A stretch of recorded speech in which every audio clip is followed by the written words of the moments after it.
and it's their intrinsic And then, this food basically robs. sound feasible, sound like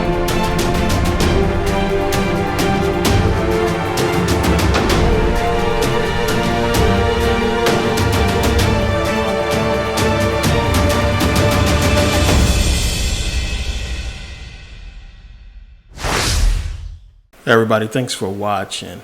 Now, all of us was born into a culture. Everybody here in America was born here into a culture. Now, your family may have traditions and, routines and things that they celebrate and may have followed for, hundreds of years in some cases. And, your parents was raised a certain way and they instill, those cultures, those traditions, those family values into you. And usually the person we become is based off of those, family morals, that culture, that family tradition. And we implement these things in our lives as we grow up. So, usually if you are born into a family who has two parents and, the parents stay together for, your whole life, usually that person grows up and wants to start a family. They, want to get married. They're usually stable because, when you are single, it's just you. You have no people looking to you for food or anything like that. You can go out, do whatever you want. But when you have a family, when you're married, it's more of a stable life because you have people depending on you. So there's more of a sense of urgency to be successful. Even when you are planning to have a family, you still know you need money, you need to be successful, you need to have a foundation. If you come from a family that is based on these kind of morals, this kind of standing, that has a tradition, that's a real close family, usually everybody within that family will be doing okay. There's always the black sheep and the bad seed and the bad apple and stuff like that. But usually when you look into things like that, that's something else with that. Either parents was divorced or, it's problems in the family. But for the most part, people who are born into these stable families usually grow up to be, just like somebody successful in the family. The son takes over the family business, or the son goes to college and becomes successful as well. Usually that is the case. Now, some children don't want to follow in their parents' footsteps. They don't want to even have the same occupation as their parents. They don't want to be like their parents. Some children don't even succeed academically as well as their parents did. They just have their own way about them. They want to do their own things. They want to go their own way. But usually they still carry with them those same traditions, those same values, that same culture. And they are usually successful, and they graduate college and they go on to have a family, and they instill those same moral values, those same traditions and cultures into their children. And, the cycle continues. And, when the Europeans came over here, they was able to bring their traditions and their cultures with them and grow their families and learn new things and teach their families the traditions and grow their wealth. They was free to become successful. And they did this for hundreds of years before black people was able to even take two steps as free people, in the United States. So you have to understand that after centuries of seeing each other brutalized and raped and murdered and hanged, burnt alive, mistreated, they said, you can go free. You are free to go. And free to do what? Everything about us, our culture, everything that made us African, everything that made us who we are was taken from us. The only thing that was left was the culture of our captors, the traditions, the teachings that we learned, that we had at that point when we was freed, was from our captors. Very, very little African traditions survived. The ones they really let us keep was the songs. That was usually about it, or sometimes the dances, or anything that they felt would benefit them. But for the most part, our culture was completely gone, wiped away. So if you understand that it is your culture, it is your family traditions, it is the values that is instilled in you that is passed down through, family after family, generation after generation.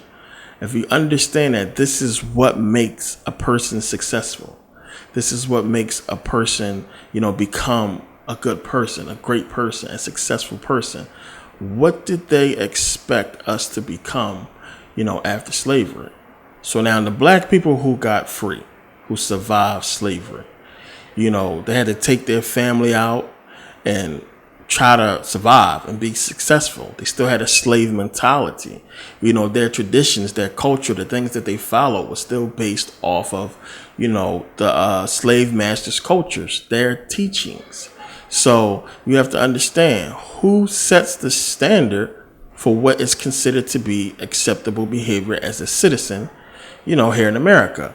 Who sets the standard for what is considered to be sophisticated and correct behavior as a family, as people here in America?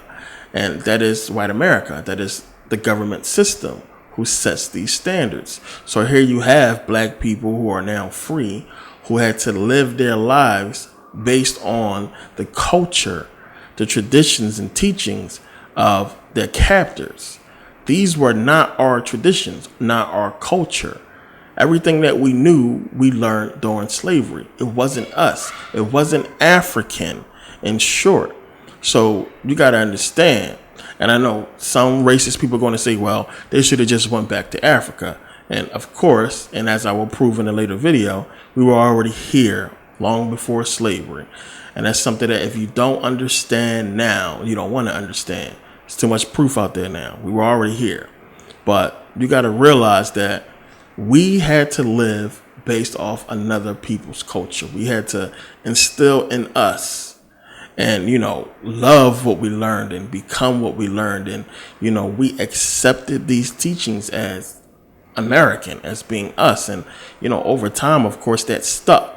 And now it's like, the 4th of July, and Christmas and Thanksgiving and everything that we celebrate is so normal. It's just what we've been taught. And we kept it. So people got to understand that when black people look at these holidays, when we look at these traditions that we are supposed to follow, especially, like the 4th of July, some black people don't want to follow these things because they understand that we were not free. Of course, black people shouldn't stand and salute the flag and, sing the national anthem where, it says the land of the free and the home of the brave. Well, we wasn't free when that song was written. So who was it speaking to? It wasn't speaking to us. It was speaking to white America.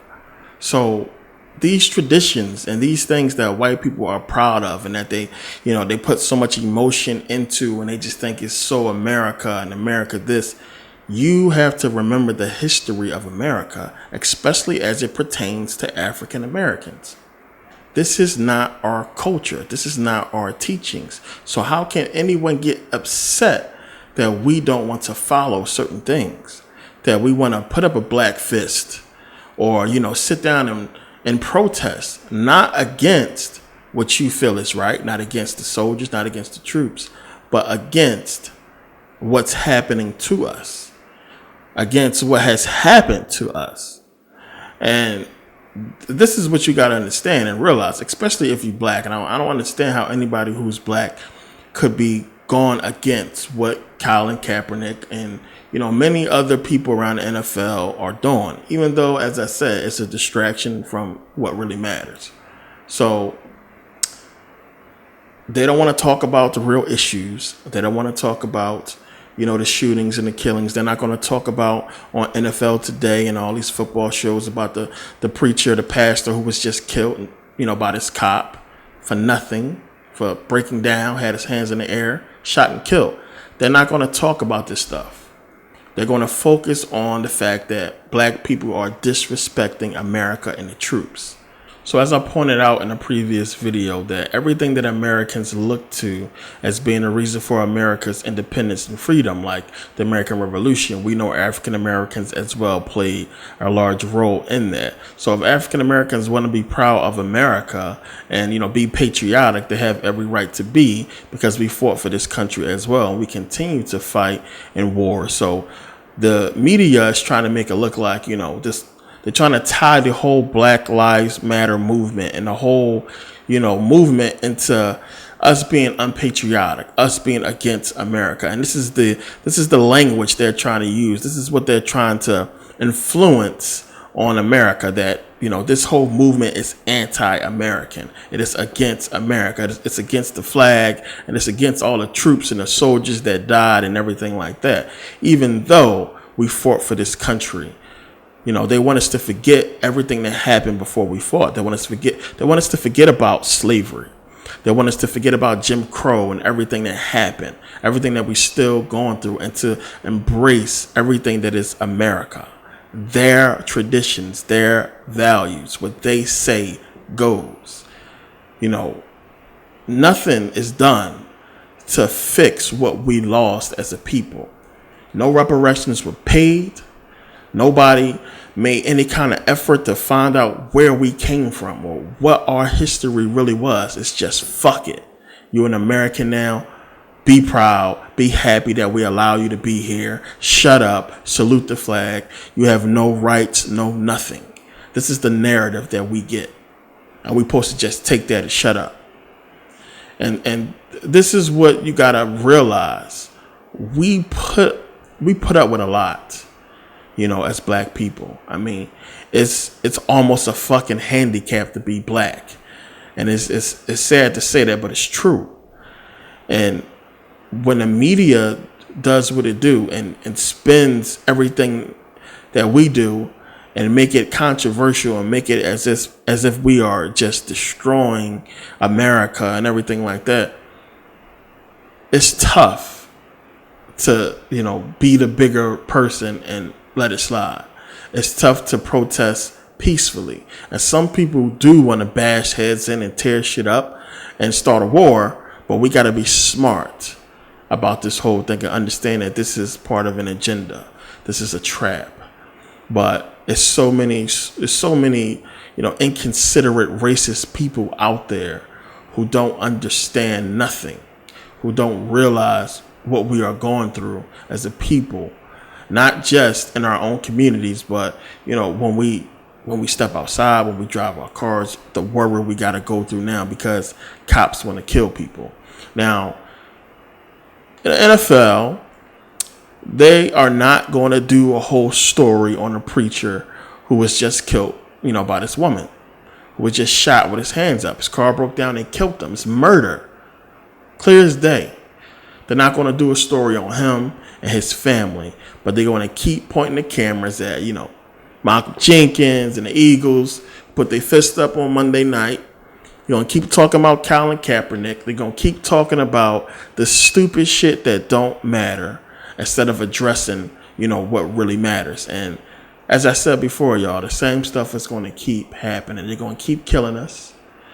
It's going to continue to be controversy until something is done, until people wake up. So, I'm reading my usual racist messages from people, and usually when I get the same messages saying the same things about black people from 4 or 5 different racist people, I understand that this is what they believe. And a lot of racist people say, well, your culture is the reason why you are in the situation you are in. It is because of the way you act and the way y'all live and your lifestyle. It's why black people are messed up. They're trying to say, our culture and the way that we act and dress and talk and our music is the reason why the community is messed up. And the thing is, when people always go back to Africa and point to Africa and say, you guys were primitive and you live like animals and savages, and a white man saved you from a life of sin and this and that, because they don't understand the true history of African people and how we were kings and queens long before, any European monarchy ever reigned. So the thing is, as I said earlier, who sets the standard for what is primitive? Who determines and decides what's primitive? What's crazy, what's weird? Who the hell is determining this? You can call something weird and crazy because you don't understand it. But just because you don't understand it doesn't mean it's weird. You don't get it. That's all. And instead of saying that, people say, it's crazy or, it's primitive. You can look at the dung beetle. The dung beetle, you have the dweller, you have the roller, and you have the tunneler. They have each important jobs in the survival of the dung beetle. The roller rolls the dung so that the dweller can lay eggs. And, they also eat the dung. Now, to some people, this can be considered nasty or stupid, but they don't understand that they actually serve a purpose in the balance of nature. This is why the beetles are worshipped by a lot of ancient cultures. We know the ancient Egyptians in the scarab beetle. So just because a person doesn't understand something or something looks, wrong to them, doesn't make it primitive. So when you look at the ancient Africans and the Africans today, just because people don't understand what they're doing and the spiritualistic nature behind the so-called rituals or the occult practices of what these Africans are doing, doesn't make them primitive. It doesn't make them crazy or stupid. This is why I put out the whole DVD on voodoo, because you need to understand what's taking place and understand that it's not in no way, what white America or the Europeans say it is. So by whose standards is something considered wrong or weird or crazy? So how are we taking this one group and their definition of what is wrong and what is crazy and primitive? We are taking one definition from one group of people and using it and saying that this is the end all be all for what happened and what is happening in Africa. And as black people, we got to stop doing that. We have to understand our culture and where we came from and things that we have been doing for thousands of years before the European was ever produced, before they ever existed. So when I get messages from racist people who talk about stuff like that and who talk about, our culture today, then I have to really, explain to them why we are where we are today. And that's basically what this video is about.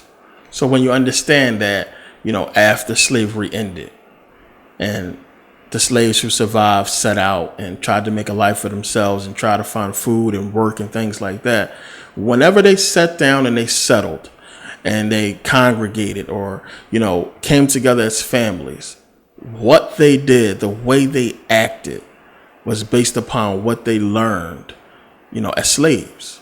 Everything that they learned, even the language itself, English, talking, communicating with each other, was taught to them. They learned it. They picked it up, being slaves. So how is that being free when you are forced to live, by the culture of another people? Because your culture has been taken away and nothing has been done to rectify that or to, get you to understand what your culture was. It's easy for people to say, man, go back to Africa and find out where you come from or trace your roots. But those people are gone. Those people are long gone. And a lot of the cultures and traditions that was with them, we don't know if they survived or not. We don't know if other tribes carry them. We don't know. And when you look at the history, when I put the video out about the many hidden accomplishments of African people, those kingdoms are gone. One of you right now watching this, black people, you could be the descendant of a king, of queens, of royalty. Those castles are in ruins. Those kingdoms were destroyed, and there were many of them. So as I said, the people who were taken first as slaves were not just some running around with a bone in their lip disc Africans. These were intelligent black people, masters of trade, craftsmen, skilled people. As I pointed out in that video, when you look at the Nook and look at the terracotta statues that they are famous for, this takes skilled labor, skilled teaching, skilled people to accomplish these things. And it's so many African art, statues and things that have been found that people cannot believe Africans made because they don't know our true history. So we know when we look back at our history that we had skill, that we knew things, that we had a legal system, that we had schools. So when we start looking back and trying to find these people, and we see that they're gone, we got to trace the history back, as far as it goes. And it stops in Kemet. This is why so many people follow ancient Egypt so much, because this is where it all leads to, the teachings. And most of the so-called primitive Africans, we can't go there and get that teaching from long ago, as far as ancient Egypt, because those Egyptians are, they're gone. And what's left is Africans who have carried some of the ancient teachings, still to this day. We know if you go to Nubia, Sudan now, you'll still see that the Sudanese, the people, they still wrestle. They still practice some of the traditions that was practiced in ancient Egypt. When you look at the hieroglyphics and see the competitions between the Nubians and the Egyptians, they still practice that stuff today. So some of these practices were still kept, and we need to start going back and understanding these things and learning them and teaching it to each other, and not looking at it as being primitive or corny or crazy, and really embrace what our people used as spirituality, real spirituality, and understand that we did this for thousands of years before, we were conquered, and our heritage and culture and traditions was, basically destroyed. So we had no culture here. We accepted what we was taught, and we tried to move on and build a life. We tried to be successful. Now ask yourself, if you are living in a culture with white people, and if everything is fair, and you are living as white people live and doing the same things that they are doing and being successful like they are, the result would be basically Black Wall Street. And Black Wall Street was highly successful. And when you look at the black people of Black Wall Street, look at their clothes. Look at how they dress. They look like white people, except for they're black. They dress exactly like white people. They acted like them. And, they became successful, not just off of what they learned from white people, but just because they were united. They were united as a people, and they understood that they had to be successful in order to compete in, basically the white man's world.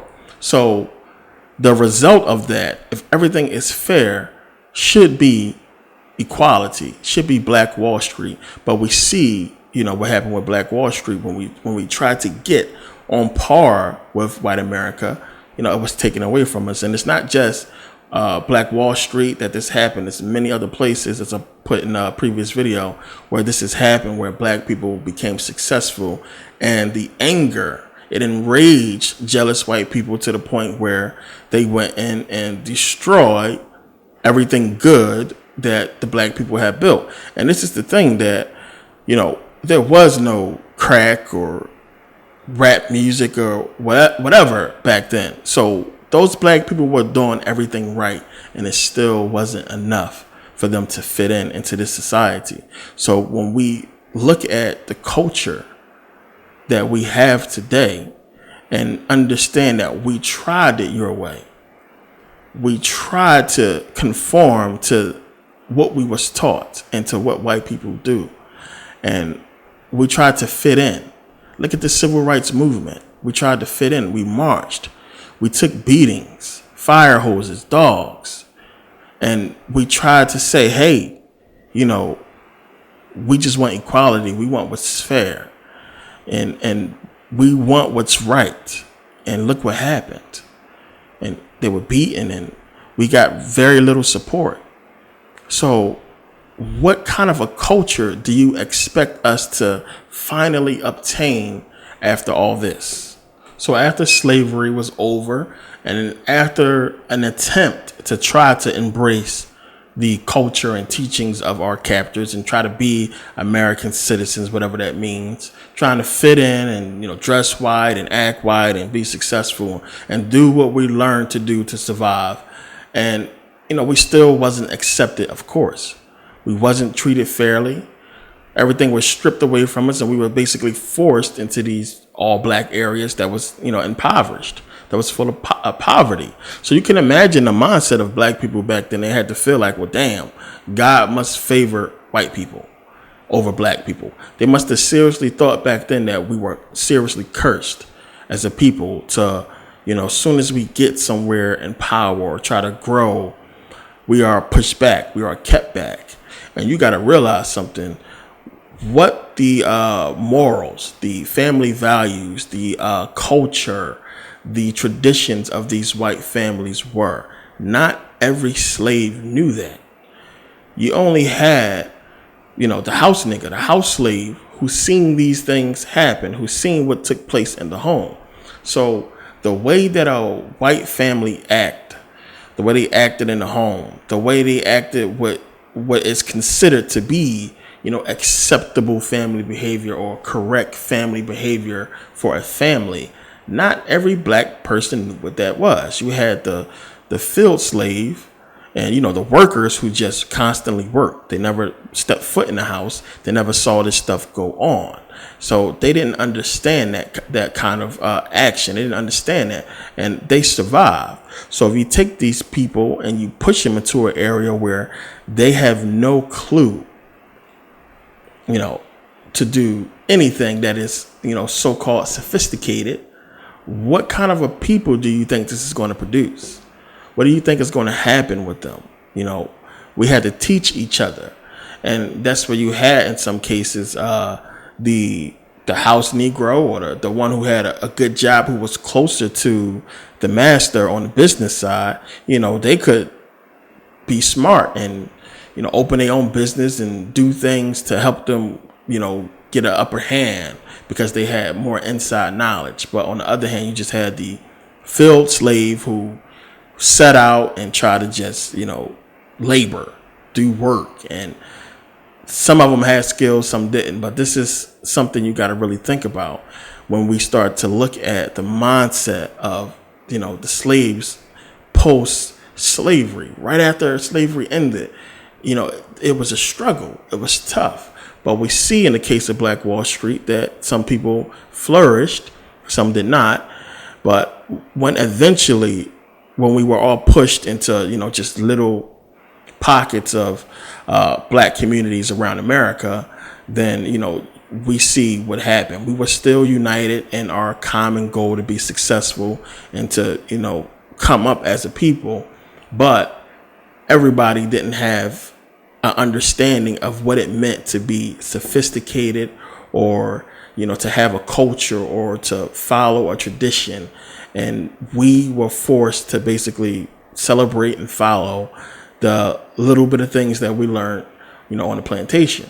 The only thing that black people had to rally around and, come together around was the Bible, because the plantations had those praise houses. This was like the only time where they allowed slaves to come together and just praise and just sing songs and stuff like that. Everything was based around the Bible and the teachings of the Bible. So this is what they came together and did in the black communities, because this was the only thing that they knew, that they felt like was theirs as well, and that was the Bible. And of course, they made sure when we left that plantation that we understood that and that Bible stuck with us, and that's what they used. So eventually, after the whole civil rights movement and all that Jim Crow stuff passed, when finally integration happened and finally white people start being around black people and understanding that we wasn't, savages, and that we could actually comprehend and work, and we wasn't evil as we were made out to be, unity started to take place, especially in the 60s and 70s with the wars and everything like that. And then you had in the 80s where black people started to close the wealth gap between us and white America. And that's when everything starts to take a downward spiral. So when you start to get into the culture we had in the 70s, you had actors like Pam Grier, and we had Jim Brown, and we had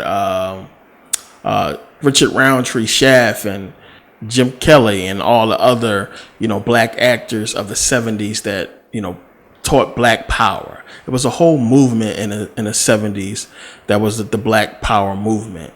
And we know with the Black Panthers and everything like that, it was when black people really started to wake up and get the information and the knowledge about who we were. And we started to adopt that culture, that African culture again.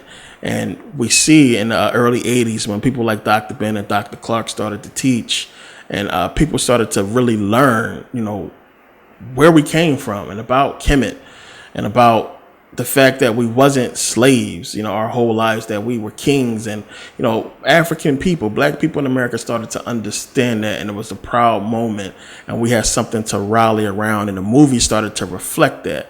And in the movies, we started to point out the fact that it wasn't us, that we could clearly show now, with the power of television and music and everything, that it was a system that was oppressing black people. And it started to become, the man versus black people. And that's where their whole saying comes from, the man trying to keep us down. You always hear Chef talk about the man and, Dolomite and Black Dynamite and the man. It's all about the man. And that was like a thing in black television and in the movies, the man.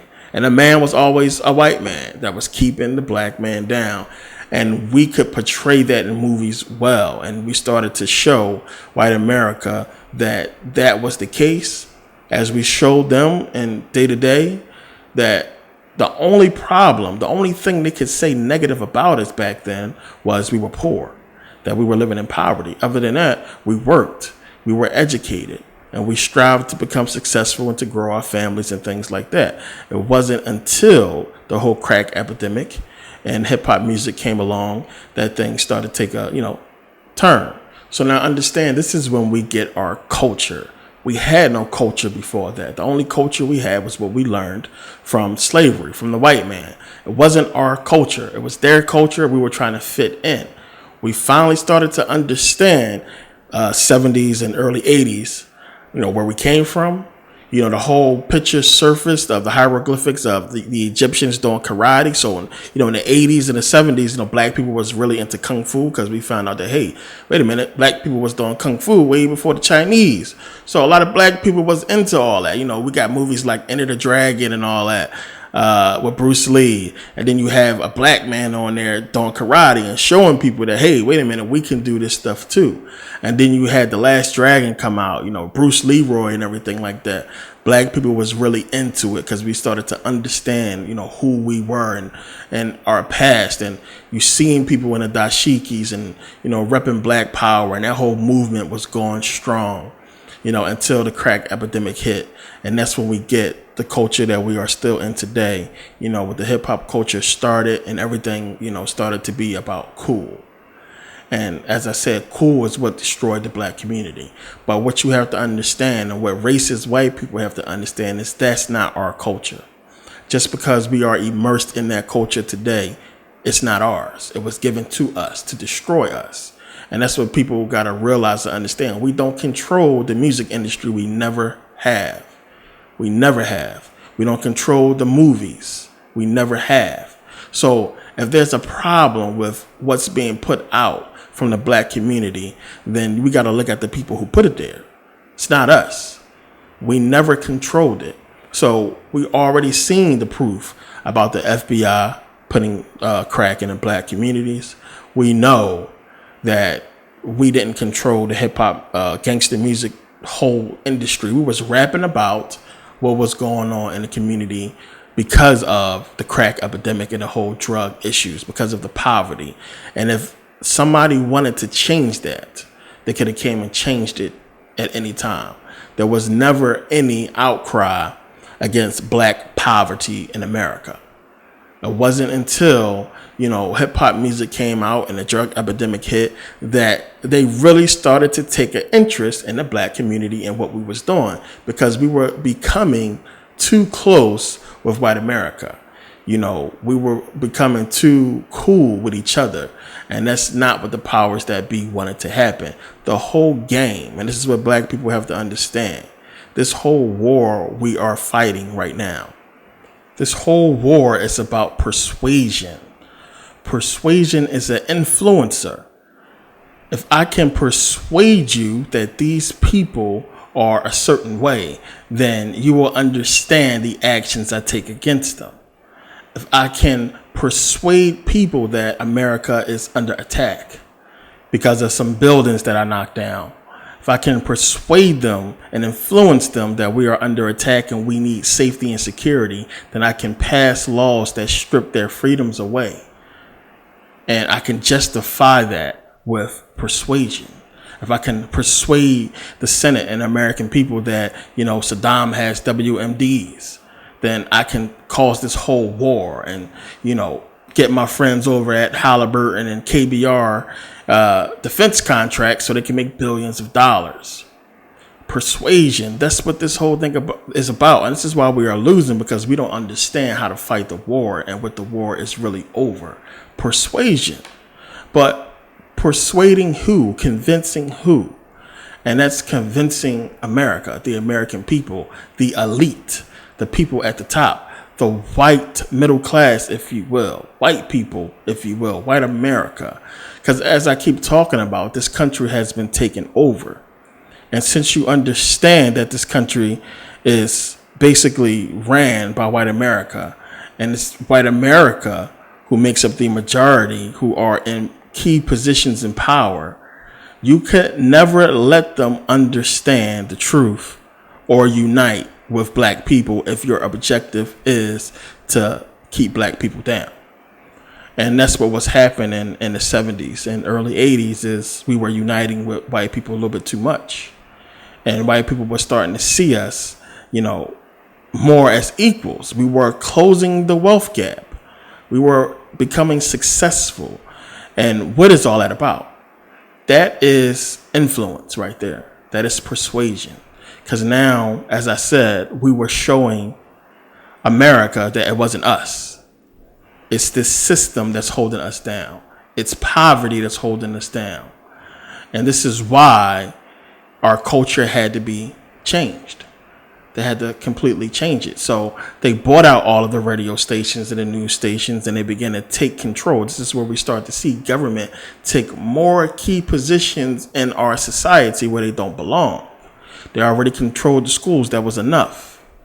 That was already getting too close into, our society where they don't belong. So they got rid of the black voice in radio and replaced it with sellout black voices in radio and TV. And they began the process of destroying the image of African Americans. So if I don't want you to associate with the people, how am I going to stop that? If these people are good people and they show you that they are good, that, they can be trusted, how can I persuade you differently? This is why crack cocaine was introduced into the black community. This is why they let it spiral out of control until the communities basically imploded and destroyed themselves. And this is why they bought the news media companies so they could send the cameras in there and spin the whole thing to fit them. Never once was these people made to look like victims. They was made to look like savages and people who just did this to themselves. Nobody had no clue what crack was, that something can actually do that to a person. So, it's ridiculous now that we look back at it and we can prove that the FBI brought this stuff and nothing is done. Because the persuasion. So now that they have persuaded white America that this is us, that we are all about gang banging and killing and drug dealing and killing each other and having babies out of wedlock and just trying to milk the system with welfare and everything like that. Everything that happens to us can be justified because of these things, because they have influenced white America. So it's a murder in South Central, or it's a murder in Compton, in a black neighborhood somewhere on the East Coast in New York or Philadelphia or something like that. The news is there. Why is the news there? Why is the news reporting on this incident? This is something that is, it's the family's business. This is something that maybe the family don't want out there for people to know, what happened. But they have to put this stuff on the news. It's an influencer. It's persuasion. It's so they can say, see, look at these people. This is the whole purpose and point of the media. The media is the biggest weapon that they have. It is the biggest influencer. They use in TV, they use radio and music to control the energy, to influence the energy of everybody. And this is what I was talking about in the Voodoo DVD and in my last video on energy. That's what it's about. They're influencing us, influencing them. We know what happens in the black community, so why do we need to see it on the news? It's not for you to see. It's not for us. It's for the majority of America. It's for white America. It's for the working class, the middle class, the ruling class, the elite. It's part of their agenda. And it's not going to stop. Now, since we understand, and we need to understand what the weapon is, then we have to control it. We have to fight back. And everybody think that fighting back actually literally means fighting back, like we're supposed to go to war. This is not the case. So when I talk about the hip hop industry, the music industry, and how it's destroying the image of African Americans, this is what I mean. It's destroying the image of African Americans, and it's persuading everybody else to see us in a negative light. And we don't understand that the war is over persuasion, and that's why we losing. This has been going on for years now. So not only have they persuaded white America that, the black community can't be saved, that the black community is this and that, they have also influenced many people within the black community to not like black people, to fear black people. We fear each other now. We hate each other. We don't want to see each other, move forward. Everything that we do as a people is looked at, even, amongst ourselves, as being, not right. So they used our music. They used the movie industry to destroy our image, creating movies like, Boys in the Hood and South Central, and, making us look up to these movies. I love Boys in the Hood. I love South Central. We like these movies, Menace to Society. And, we like these movies. But the thing is, it's not a good image for us. It's not a good look for us. We had no clue when these movies came out that they was created for the sole purpose of destroying the image of black people.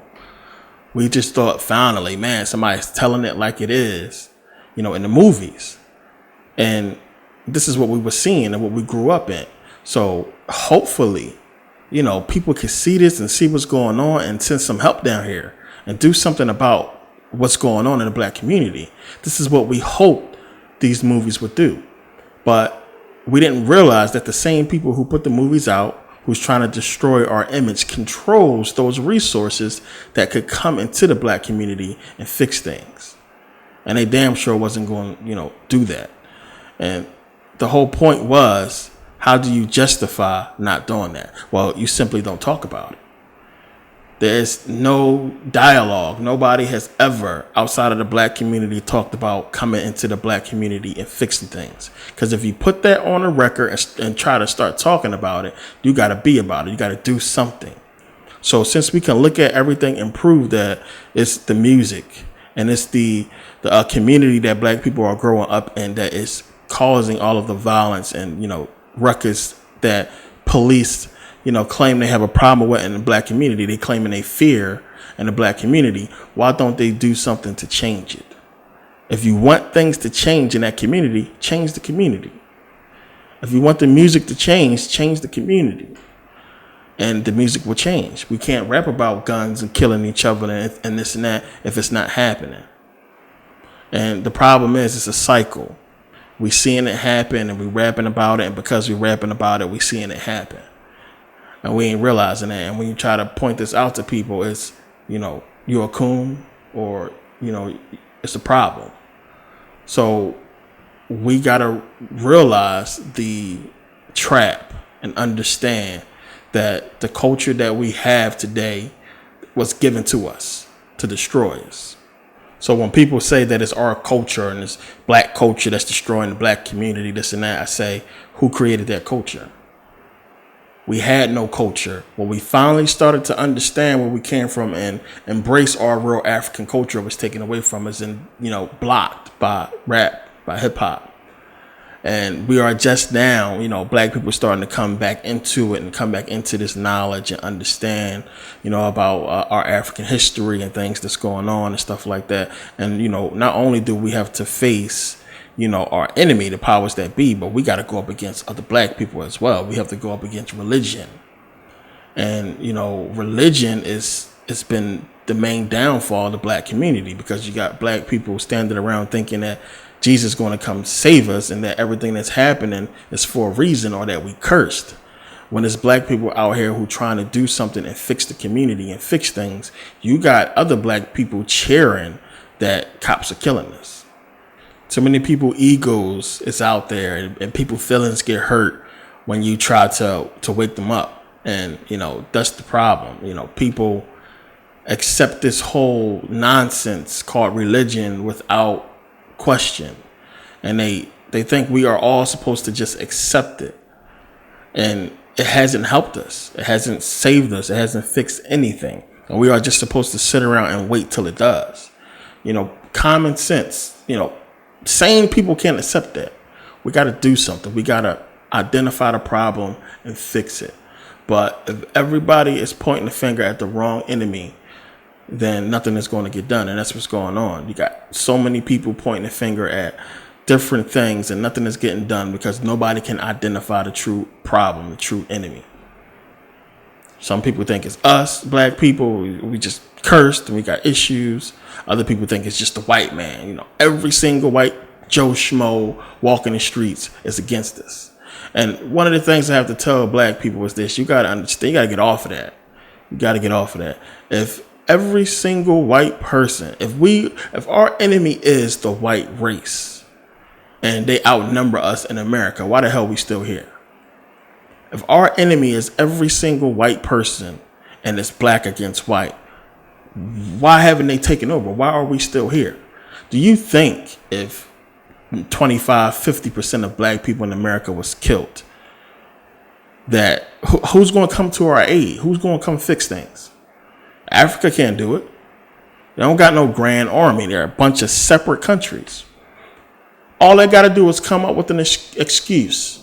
Oh, well, we had to kill these black people because of such and such.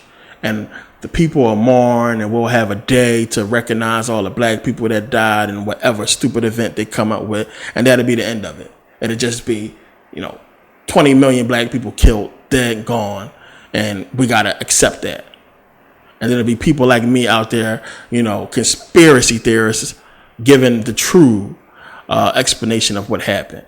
And then you'll have other black people and white people saying, well, it was this. And people will be arguing about it, but nobody will be getting to the bottom of 20 million black people being killed. That's what's going to happen. So this whole thing about the entire white race against black people is ridiculous, when we got white people marching with Dr. King, white people marching with us today. We got to stop that and identify the real enemy. And it's not a race of people. It's a system. White supremacy is a system. It's not white people. It's white people hiding behind white people to complete their agenda, using white America to complete their agenda. And when you look at this system, it's not just white people. It includes Asians and Hispanics and black people as well, when you pay attention to the whole thing.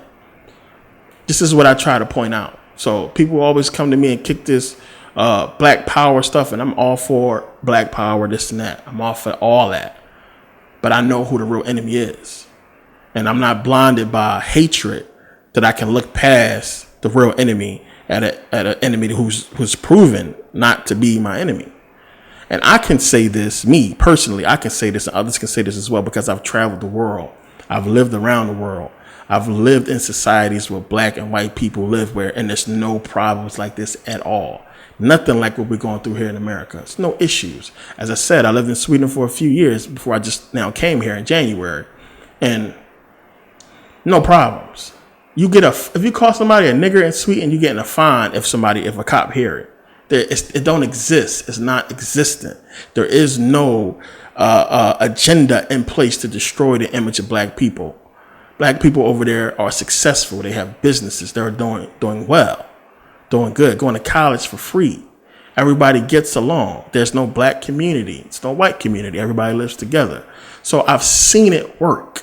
But then I know America, and I can see the agenda in place to destroy the image of black people. I can easily point that out. It's easy to see it when you know the history, when you understand what's going on. So I can say that. I'm not saying that to,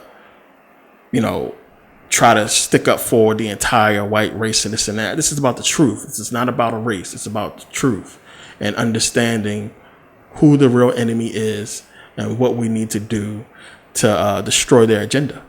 So what is African American culture? What is it? We would say hip hop is our culture. What is our culture? You can't just take a couple people wearing dashikis and African stuff and say, well, this is African American culture. There's no such thing as African American culture. We have African culture. African American culture is hip hop. That's not our culture. That's something that was given to us to destroy us. But this is the culture that is widely accepted amongst black people. They don't want to accept this. They don't want to accept the dashiki, all black people. Some black people actually think it's something evil. Wearing the dashiki, that it's something against that. I've seen preachers convince congregations that bringing back, the African mask and stuff like that was evil. It's going to have evil spirits in your house. You don't know who prayed on these African masks and going to release some kind of demons in your home. I mean, it's the stupidest shit ever. Stuff like this is the reason why we can't unite. And I always point to religion because religion is in the way. It always has been, always will be until we get rid of it. Some of you now are conscious and are awake and understanding what's going on. You have accepted the great history that we come from and understand, what has taken place. White people are waking up to that fact and understanding what's going on. And they got a lot of goddamn questions because they like, what the fuck is our history then if all this is bogus? And the reason why, I get so many questions and messages from white people because they want to know. They can't fathom it when you do the research and it leads you to this point where it's all bullshit and it just drops off as far as information. Everything they've been told is a damn lie. And that's stressful for a person who is proud about where they come from and thinking they come from somewhere and they did all these great things, and they realized that the accomplishments of white people were stolen accomplishments of black people, of Africans. And a lot of people are waking up to that fact that many of the accomplishments of African people, the credit is given to white people.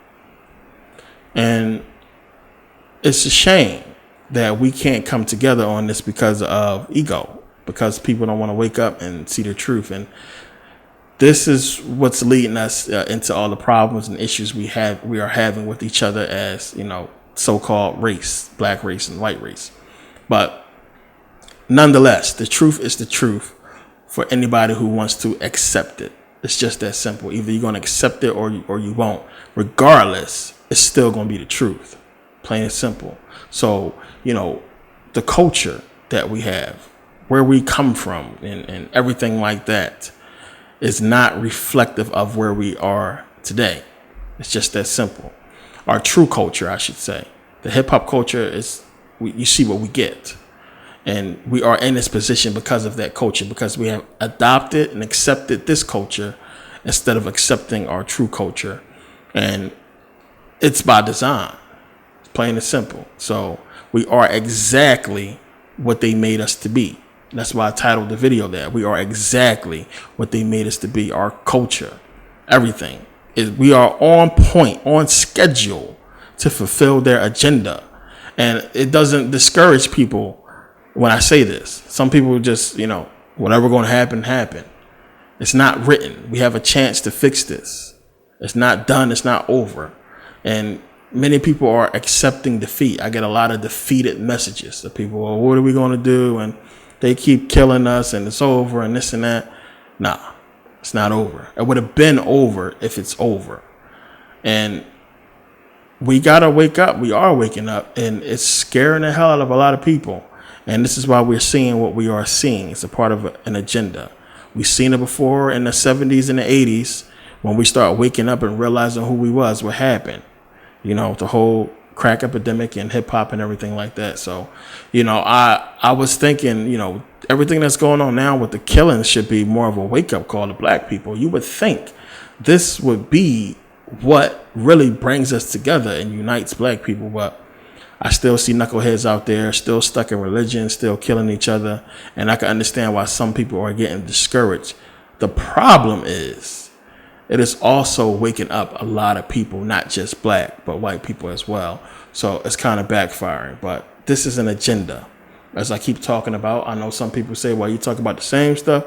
I have to pound this. Not everybody sees every video. I have to really express these things to people and get you to understand what the agenda is. And that's divide and conquer. You have a people who are in power, who are not Americans, who don't come from here, who are using their position, using their race to fulfill an agenda.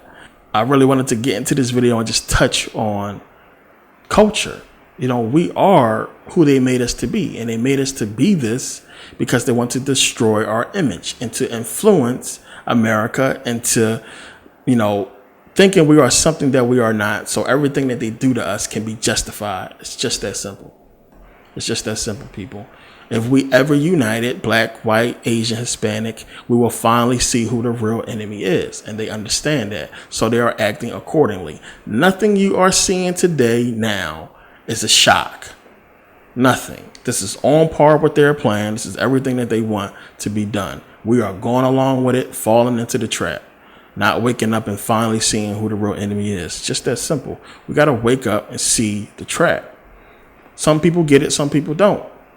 But regardless of if you do or if you don't, it's still the truth. The fact remains. If you want to go ahead and accept this culture and praise it and say it's the best thing for black people and I'm eating, I'm this and that, you're a sellout. You're a coon or whatever you want to call people. It's just that simple. So, yeah, it's tough not to like Beyonce and Jay-Z and Nicki Minaj and stuff like that. It's tough not to like these people, and the music they put out is you can dance to it, it seems fun, and you want to like it. You want to get into it. You want it to be something that black people can just take and be, proud of. But, it's not. It's not something we should be proud of. It's not something we should look to as being the defining thing for black people. We have music, we have sports. That's it. What else is there? So these are the things that define our culture.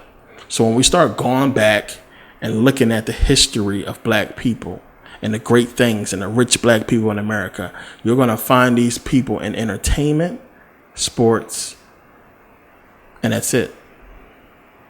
Athletes, rappers, actors. Where are the scientists? Where are the doctors? Where are the people who's going to make a real difference? We just lost one of those people in Dr. Sebi, who was, I'm going to say, killed. Gone. Somebody who was really important. That if we really understood how important that man was, he should have never been touched. Ever. We don't. This is why I say, we don't support each other. And we lose good people. Dr. Ben should not have been in the home all broke and poor and feeble the way he looked, and people just exploiting him to take pictures. Dr. Sebi was getting money. He had money. He was doing good, but he wasn't protected. He wasn't really taken seriously the way he should have been. I honestly believe they killed Left Eye because of Dr. Sebi. She was trying to tell the world that this man has the cure for everything. And she was influential.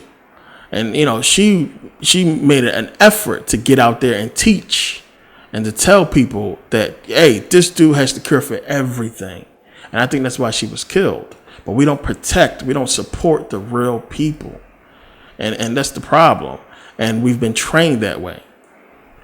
Our mindset is so fucked up that we think that every little thing that's involving money or something that a black person asks for is, it's a trap at the end of it. You know, you can't even say something genuine without a person thinking you have an ulterior motive. Oh, he just said that because he wants some money. Or he just said that because he wants you to buy his DVD. Or he wants you to like his video. Or he just saying that. We can't even accept positive feedback. Or we can't even accept, you know, the truth. The truth without people thinking there's an agenda behind it. And this is why we are being destroyed. They got us by the balls. And I'm happy to see that, you know, so many black people are waking up, white people as well, Hispanics. I have a video coming that I'm going to do about the real history of the Mexican people, Hispanics, as it pertains to the Native Americans and the Asians, and, you know, the whole thing that happened here with the Mongoloid people and everything that happened as far as the beginnings of the people who came here to America first. And I'm gonna get into that in my video about, you know, who was here, and you'll really get that history. And Mexican people should understand, like, you know, as I said before, how the hell they're gonna kick you out of a country that you was in way before them. And for the most part, Mexican people have just conformed, and, you know, they go along to get along. But y'all need to understand y'all history and the history that we have, you know, with each other, that they're trying to destroy and trying to hide. But I'm going to get into that.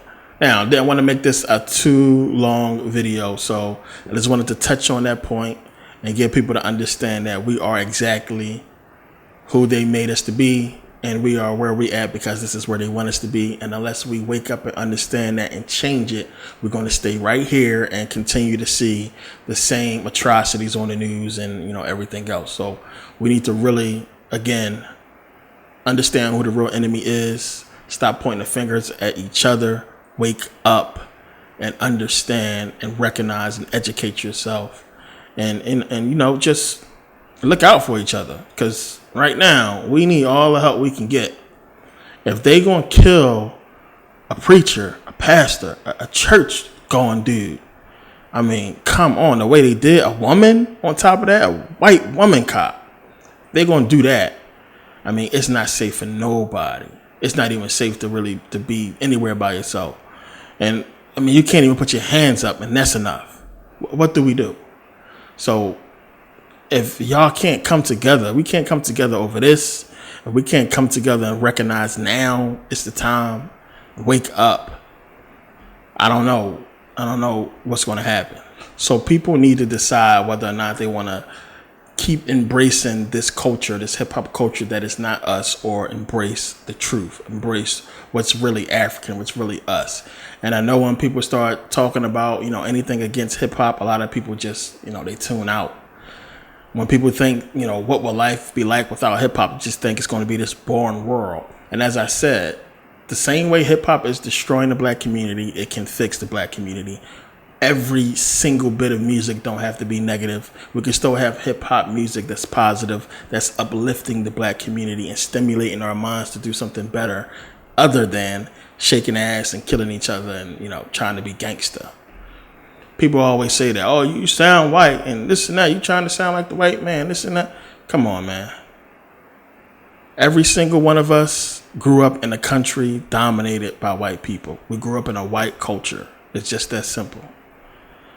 What this society accepts as being educated just so happened to be what white people are doing, what white people consider to be educated. So if you educated in this country, then most likely you sound like a white person. I don't understand what sounding like a black person in America is when this culture is all white. We haven't made a culture for ourselves yet here. And people don't understand that. They think gangsta is our culture. They are the original gangsters. That come from the mob. That come from Italians. Bugsy Siegel and, you know, John Gotti and all them. That's not us. That's people who we copying. So when you say gangsta and everything like that, drive-bys and all that, that wasn't us. That was them. We took it and we copying it. And now we saying it's us. Our culture is gangsta. That's them. Give me something else. What's our culture? This is our culture.